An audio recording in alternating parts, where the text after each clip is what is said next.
Saudações a todos, nossos votos de muita paz.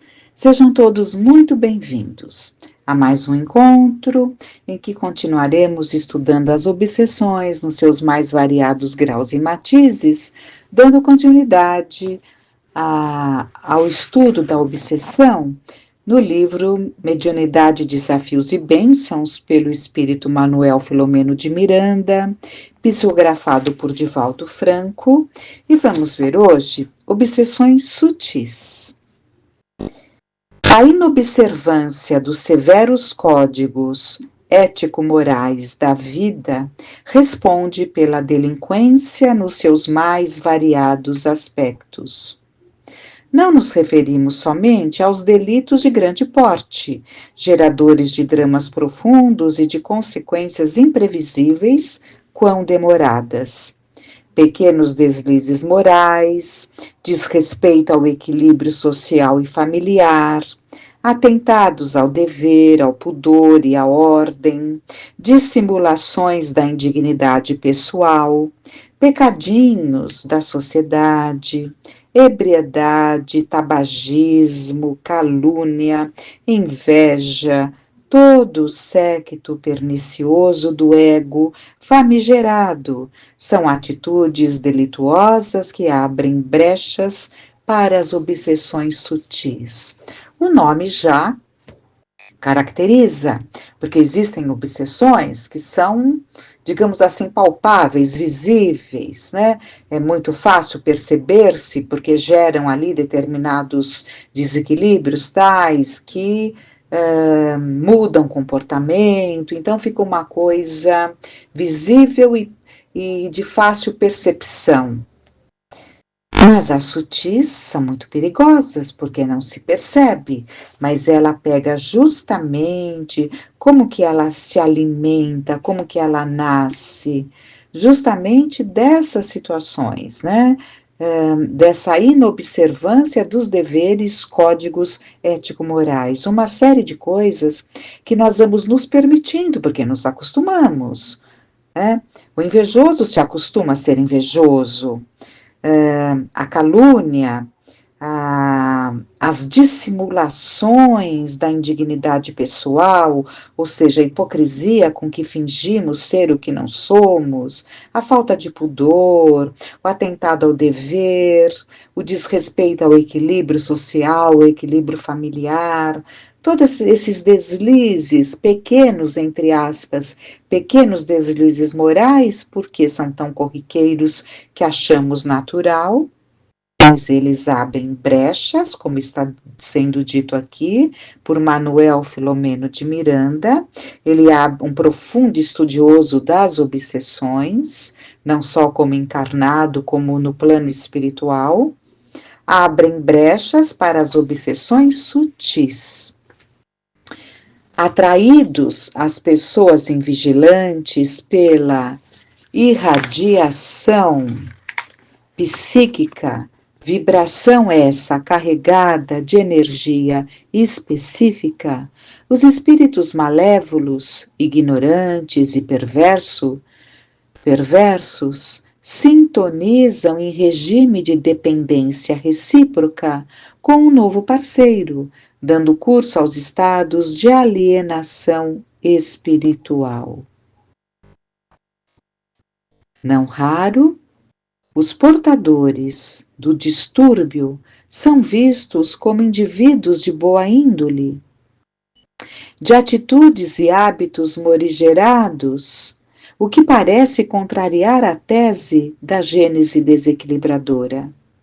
Ninguém pode avaliar realmente o que significa e representa a vida íntima do próximo. Somente uma visão espiritual capaz de captar a exteriorização das ondas mentais e morais possui recursos para avaliação do comportamento interior de cada ser. Não apenas a conduta externa caracteriza-o, mas também e principalmente o cultivo dos seus interesses e a vitalização das paisagens interiores são o que define o ser real. É nesse campo que se exterioriza através do perispírito, pois neste ocorrem as vinculações nas quais os plugs se fixam nas tomadas, estabelecendo-se a corrente alienadora. Muito interessante essa colocação, que até já comentamos, os plugs, né? Então, são vinculações que se dão através de plugs, que se fixam nas tomadas, estabelecendo uma corrente alienadora, né? Então, são determinadas formas de ser, que para nós são normais, naturais, porque seriam como, ele colocou aqui entre aspas, esses pecadinhos, né? Então, consideramos tudo muito natural e deixamos isso crescer em nós, e com isso atraímos vinculações, vinculações essas que vão se introduzindo na nossa casa mental, potencializando quantas vezes o prazer da calúnia,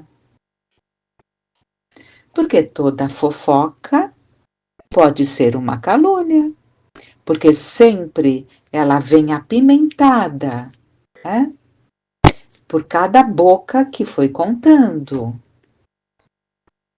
Então, são tantas coisas, né? Que vamos nos deixando arrastar. Agora, falando nesses plugs, eu me lembro sempre de um exemplo, de uma situação que trouxe muito aprendizado. Aproximação de um espírito muito doído, muito machucado, que trazia isso como espírito nas experiências reencarnatórias, um espírito machucado pela dor da decepção, do abandono, da mágoa, daquele ser que o machucou. Então fica ali um espírito que carrega consigo uma mágoa muito grande, uma dor muito grande pelas traições que viveu e carregava isso. E com esse sentimento magoado, sofrido, ele se aproxima de uma mulher que se encontrava também ali muito magoada, muito sofrida por situações de traição, com o coração muito machucado, né? Ainda não havia conseguido curar a dor da mágoa, daquela traição. E esse sentimento tão doído atraiu a esse espírito. Mas esse espírito teve a oportunidade de comunicar-se e falar da sua dor, da sua mágoa, de falar do motivo de sentir-se atraído para junto daquela mulher e ter encontrado nela sentimentos semelhantes, são as afinidades, afinidades e sentimentos. Afinidade não significa sempre vivência juntos e desenvolve afinidade. Muitas vezes afinidade de sentimentos, semelhanças de gostos, né? Então aquela afinidade de sentimentos de um coração doído, né, que era o dele, se sintonizava com a dor daquela mulher, potencializando, concordam? Potencializando aquele sentimento, né? Potencializando aquele sentimento. Então vejamos o cuidado que nós temos que ter com todo e qualquer sentimento que não é saudável. A mágoa, o ressentimento não é saudável. Passado o período natural, né, daquela decepção, daquela dor, temos que nos recompor, porque permanecermos assim, nós vamos adoecendo a nossa alma e atraindo como plugs. E aí, esse espírito teve a oportunidade de colocar que funciona como plugs. Pensem aí nas nossas tomadas, nos nossos plugs, um se liga ao outro, né? Através de uma tomada, vão se ligando, formando uma corrente, né? E isso, vejam, uh, a potência que isso se torna quando assim permitimos. Então, estejamos atentos e vamos continuar. Hábitos incorretos. Então, ele está citando aqui todas essas questões que nós não damos muita importância. Hábitos incorretos, gestos viciosos, comportamentos insanos são estimulados pelos agentes desencarnados, desbordando em síndromes obsessivas que avançam para estados mais graves na conduta mental e pessoal. Temos aprendido que a obsessão ela não eclode de uma vez, no momento. É algo que vai ganhando campo e nós vamos permitindo. Generalizam-se deste modo as obsessões sutis. Então, cresce muito o número de obsessões sutis. A semelhança de transtornos somatomorfos de natureza neurótica, com os quais o indivíduo se acostuma por acreditar que as perturbações sejam naturais e de pequena monta. Aqui que está o grande perigo. Lentamente agrava-se a alienação, como se fosse uma raiz delicada que na frincha da rocha, fixando-se e vitalizando-se, enrijece-se, fendendo a pedra e tornando-se difícil de ser arrancada, sem que sucedam maiores danos ao núcleo onde se implantou. Percebemos aqui o exemplo que ele deu? Né? Não traz danos, mas está muito fincada. De difícil retirada. Indispensável vigiar-se a conduta mental, os hábitos morais, cerceando-se as possibilidades de sintonia com aqueles de descargas espirituais negativas, passo primeiro para a ocorrência obsessiva. Então, o passo primeiro, olha, indispensável vigiar-se a conduta mental. Tomarmos conta dos direcionamentos dos nossos pensamentos, porque somos nós que temos que conduzir os nossos pensamentos. E cercear quando percebemos que não convém. Cerceando-se as possibilidades de sintonia com aqueles de descargas espirituais negativas. Passo primeiro para a ocorrência obsessiva. Então, a obsessão se instala por essa sintonia. A obsessão se caracteriza por duas mentes que se conjugam, por alguma razão. Então, temos que estar atentos a isso. Estudando esse terrível flagelo, porque é um flagelo, porque atinge um enorme número de pessoas. O eminente codificador do Espiritismo classificou-o como obsessão simples, pelas características iniciais e afligentes, de menor gravidade, passo, porém, decisivo para os outros avançados distúrbios psíquicos. Então, nós temos que, enquanto há tempo, sanearmos a nossa casa mental, porque podemos permitir que haja um avanço tal em que há situações em que podemos perder a nossa capacidade de reação e passamos a ser joguetes dessas mentes, né? Que se assenhoreiam da nossa casa mental. Confundindo-se com a personalidade do paciente, na qual parece predominar, é erva daninha que terminará por matar a seiva de que se nutre, sobrepondo-se ao hospedeiro e destruindo em lenta e contínua asfixia. Muito interessante essas comparações que ele faz, porque vamos permitindo, vamos abrindo porta, nós somos o hospedeiro, aquele que hospeda essas visitas, mas visitas que fazem morada, né?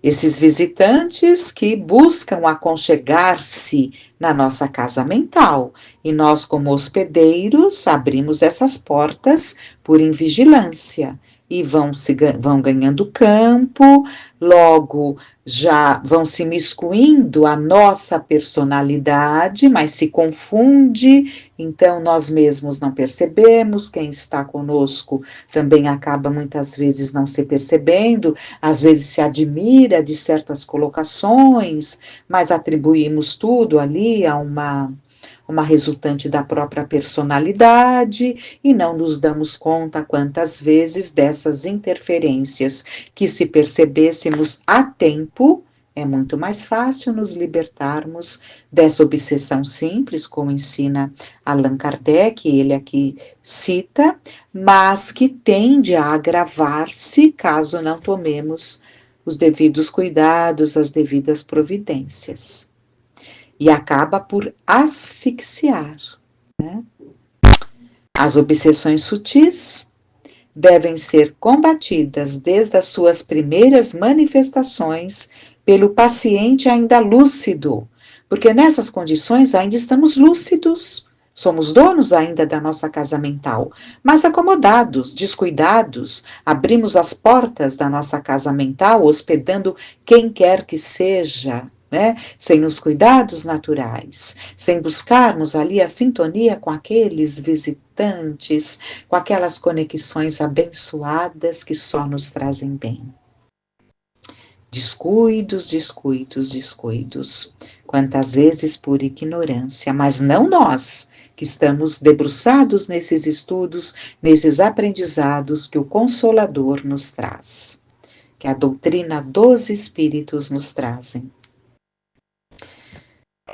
Então, as obsessões sutis devem ser combatidas desde as suas primeiras manifestações pelo paciente ainda lúcido, que se deve impor alteração da conduta para outra mais saudável. Então, percebermos ali o que está, qual é a porta que estamos abrindo, qual a dificuldade que trazemos que está dando oportunidade a isso, né?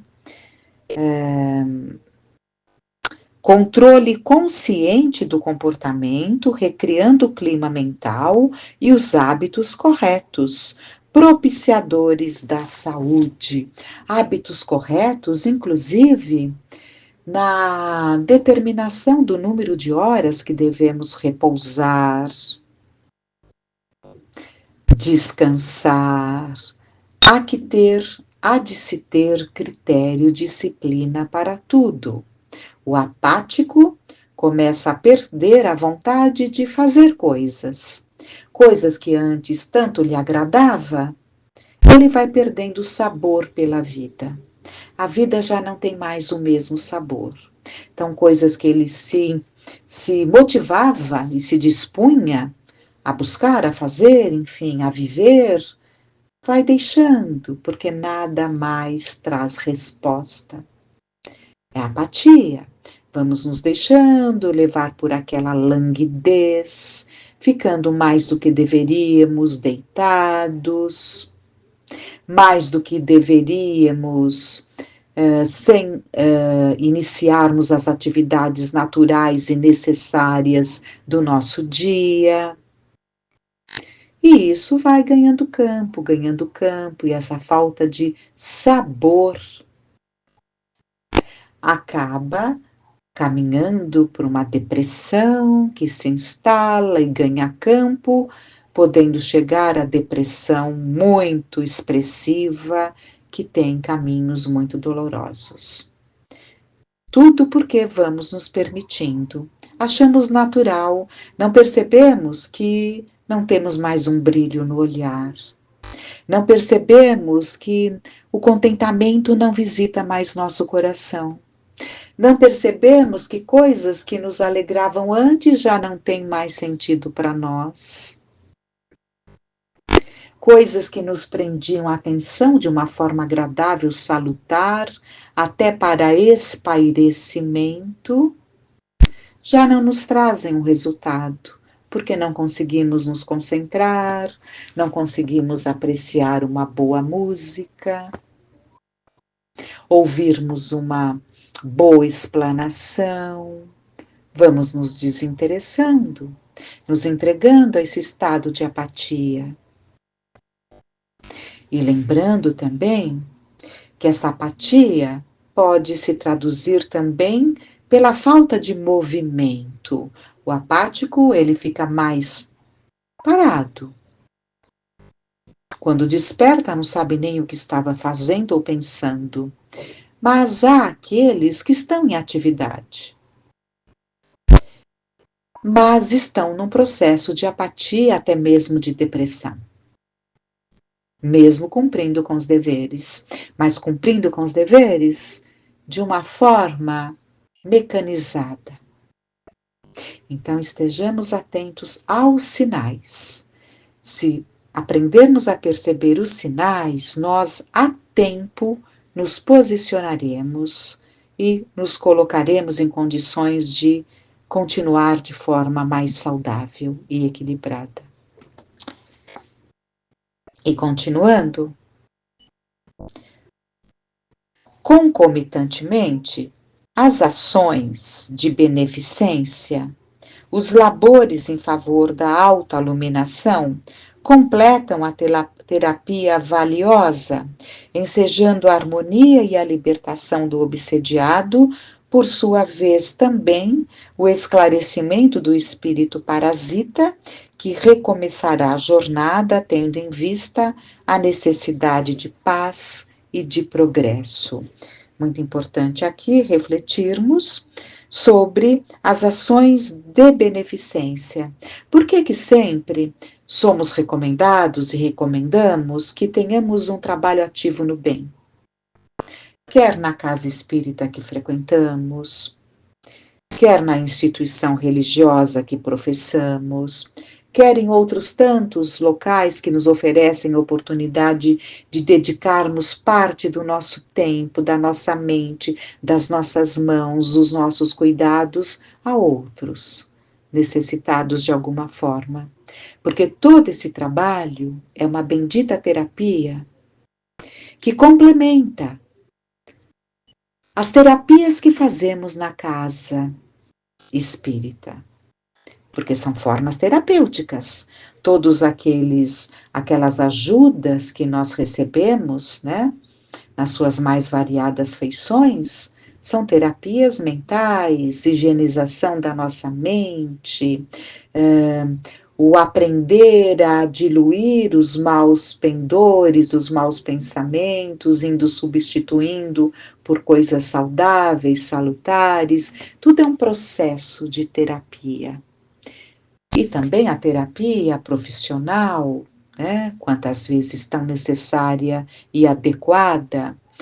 Então, é um trabalho conjunto em que o trabalho no bem que a beneficência nos oferece também traz esse conjunto de coisas, traz um excelente resultado. E aqui falou do espírito parasita. Aos poucos, o esclarecimento nas sessões de desobsessão, nas palestras que o obsediado frequenta, ele vai ouvindo as lições, conforme ele reflete sobre as lições que ele está ouvindo, os parasitas que estão com ele também, por tabela, acabam se beneficiando daquele aprendizado. Né? Então, com isso, além dos trabalhos de desobsessão propriamente ditos, em que o espírito tem a oportunidade de, junto a tantos outros, esclarecer-se.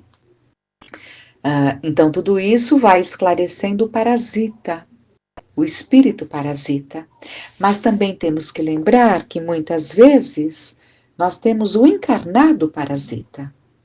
O encarnado parasita que não se move para colaborar de alguma forma naquele núcleo familiar, com a cooperação do trabalho material que reverte em recursos financeiros, ou com a cooperação do trabalho no próprio ambiente familiar, trabalho tão abençoado e necessário, enfim, quantos parasitas encarnados que se achegam àqueles mais fortes que lhe sustentam e passam uma vida nesse parasitismo. É preciso que aqueles que se colocam como hospedeiros, na verdade, dando sustento aos parasitas na família, estejam atentos sobre as suas responsabilidades em levar a esta pessoa a movimentar-se, a mudança de hábitos e a conquista de atitudes positivas. Mas há aqueles muito acomodados, né? Muito acomodados, que adoecem só a ideia de retornar ao campo de batalha de trabalho, né? E ele finaliza o tema obsessões sutis, dizendo: as obsessões sutis são grave epidemia que domina o organismo social carente de equilíbrio e de Deus. Então, tudo isso é falta de equilíbrio, é falta de buscar a Deus, porque se realmente buscarmos a Deus, nós não seremos parasitas, porque estarmos junto a Jesus, né? Porque Deus nos trouxe Jesus. Estarmos junto a Ele é bebermos, é estarmos agregados nos galhos dessa árvore fecunda, desse tronco fecundo que nos nutre, que é o Mestre Jesus, né? Deus, na sua solicitude com relação a todas as suas criaturas, se nós buscarmos beber dessa seiva salutar, que é essa confiança em Deus, no nosso Mestre Jesus, no nosso anjo da guarda, Espírito protetor, que recebeu do Pai a incumbência de nos auxiliar na encarnação, se assim entendermos, não seremos parasitas, porque a vida nos trará o prazer de viver. A cada dia nos sentiremos úteis, mesmo vivendo situações de provas, mas até enfrentar os desafios das provas nos dá uma sensação de dever cumprido, de finalidade alcançada, quando entendemos as razões de tudo isso, né? Então, não seremos parasitas. Parasita é aquele que vive na busca dos seus direitos e que não se lembra que os direitos são adquiridos na medida em que cumprimos os nossos deveres. Aquele que tem como foco o cumprimento dos deveres, a sua vida transcorre. E muito lhe é acrescentado por misericórdia. Então entendamos bem o que é ser um espírito, o que é estar encarnado, a oportunidade de estarmos no palco da vida. O nosso tempo é hoje, o nosso tempo não é o passado. Buscando no baú mágoas, ressentimentos, quantas vezes buscamos ali tantas mágoas, tantos ressentimentos que estão sempre ali aflorando. Quando esquecemos, vamos lá remexer naquelas gavetas no baú, lá embaixo, e lá aflora novamente aquela dor da mágoa, do ressentimento. E nem nos damos conta dos cânceres que vamos desenvolvendo com esses tipos de dor, de pensamento. Portanto, o nosso momento é hoje. Só estaremos bem se vivermos o presente. Projetar sim o futuro, sem dúvida, mas viver o presente, porque não é saudável viver do passado, nem tampouco viver de criações de ilusões, que só nos levarão a frustrações. O que precisamos é viver da melhor forma o nosso presente, entendendo o aprendizado que Jesus nos trouxe. A cada dia bastam os seus cuidados. Que fiquemos em paz, que Deus, na sua infinita bondade, Jesus, nosso Mestre, nos abençoe e nos fortaleça.